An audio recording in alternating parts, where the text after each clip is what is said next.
Hello, everyone, and thank you for taking the time to listen to my story. My name is Anna Chekhovich, and for 7 years, I've been working at the Anti-Corruption Foundation, the leading opposition power of Russia.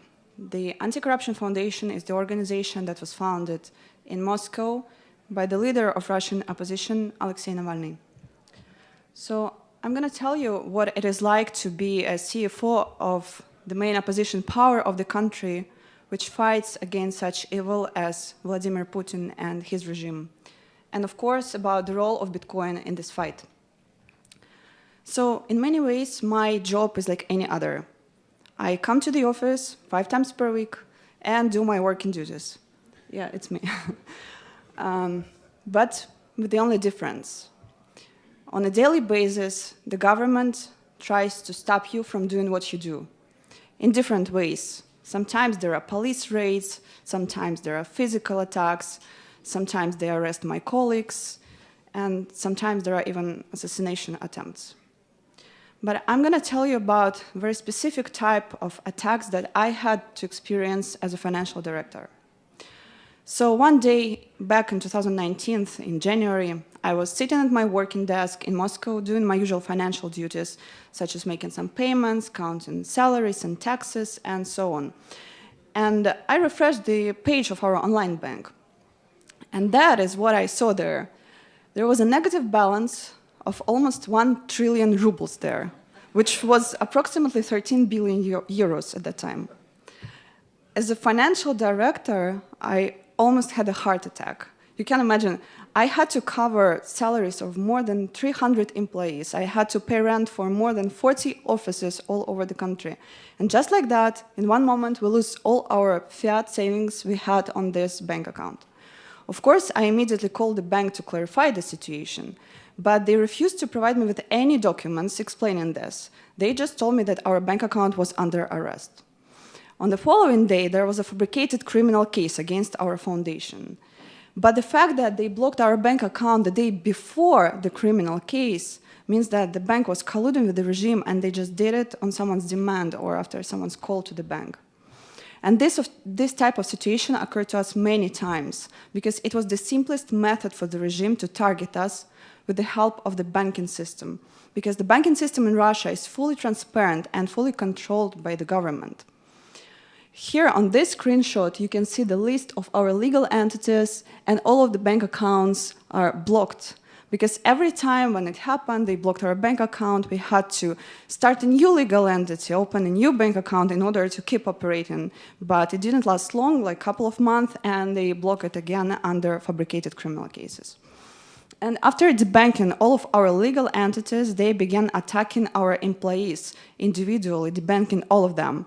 And the most ridiculous story was when they debanked Alexei Navalny and his family members. They blocked their bank accounts. But he was never our employee. He never received any money from our organizations. And blocking their bank accounts on the basis of the same criminal cases against our legal entities, it was absolutely illegal because he was never working for those legal entities. One of my colleagues went so far as to dig a hole in her backyard in the ground, and she stashed her savings there because it was no longer safe to keep the money on the bank account because it could be frozen any moment, and she didn't want to keep it in cash at home because there were occasional police raids at our houses, and every time when they come to our houses, they simply confiscate all the cash they find every single time. So this kind of financial challenges, the challenges that we were facing literally every day. And eventually, it became hard to find a contractor willing to print some anti-Putin posters for us, or to find someone willing to rent out an office space for us. People were scared to receive any money from us. When we wanted to arrange a protest rally in Moscow, for example, we couldn't find anyone who could provide us with equipment, with stage, speakers, microphones, because people are scared to receive money for any services. They understand that receiving money will put their bank accounts at risk of being blocked. That is why back in 2016, when Alexei Navalny announced his participation in the presidential elections and we began our crowdfunding campaign, we decided to collect donations not only in fiat but also in Bitcoin, because already at that time it was clear for us that it wasn't safe to store all the donations we received only in fiat. And little did we know that it was the right decision, because every time when we lost access to our fiat savings, we always had access to our Bitcoin savings that we could use in order to keep our protest activities. As many of you are aware, in 2020, Alexei Navalny was poisoned and he nearly died. And after that, the Anti-Corruption Foundation was labeled as an extremist organization, and we became completely illegal on the territory of Russia. And we had to relocate the entire foundation from Russia to Europe, to Lithuania, where we continue our work now. In 2021, Alexei Navalny was arrested, and after being tortured for 3 years in Russian prison, he was murdered. It was the hardest time for us all and for millions of Navalny supporters, not only in Russia, but all over the world. But the Anti-Corruption Foundation has to keep working despite this tragic news. The Anti-Corruption Foundation is a non-profit organization, and our main source of income is donations. All of our fiat donors in Russia were put at risk due to banks sharing their personal data with the government. And actually, many of our fiat donors were subjected to police questioning simply for donating to us. And now they're all vulnerable to being labeled as extremists themselves. Since Russia is facing financial sanctions for invading Ukraine, and the entire country is being cut off from the global financial system, and since it is extremely dangerous to donate to so-called extremist organizations from Russia, today we rely on Bitcoin even more than before, because it is the only way and the safest way for our Russian donors to support us from Russia.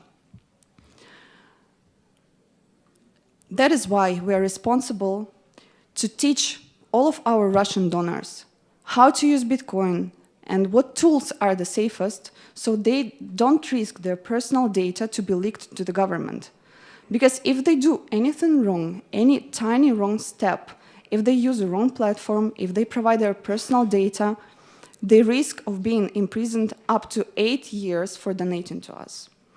And that is why I'm proud to say that at the Anti-Corruption Foundation, we clearly understand these risks. That is why we implemented a special tool on our website which makes Bitcoin donations even more safe and secure.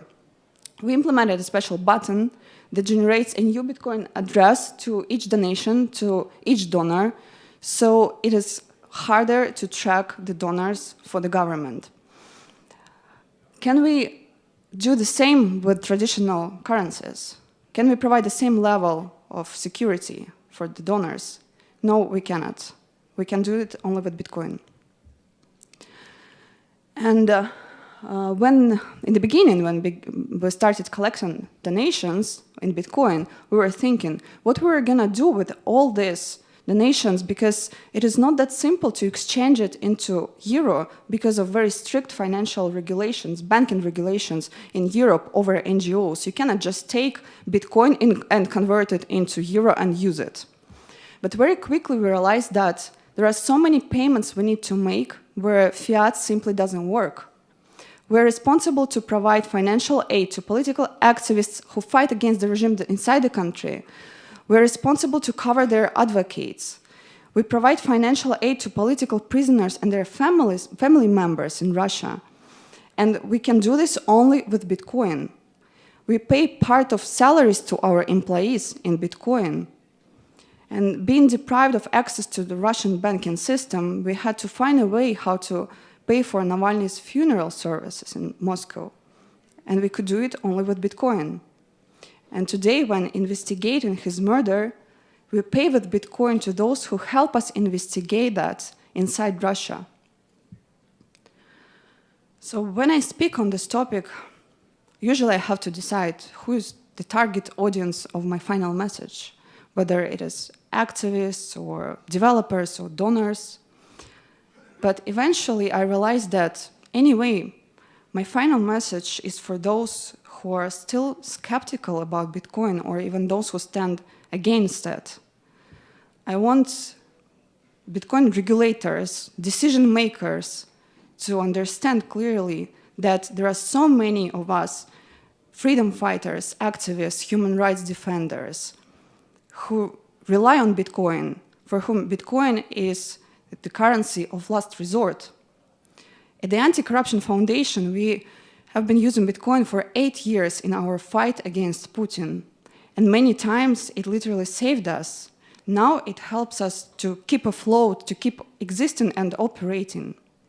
And just imagine, every single donation from thousands of donations that we have received over the past 2 years since we left Russia, each of those donations from Russians could be a human life that could end up in jail. But it didn't happen thanks to Bitcoin. So I want everyone not to underestimate the power of Bitcoin in the fight for democracy. Thank you so much for your attention.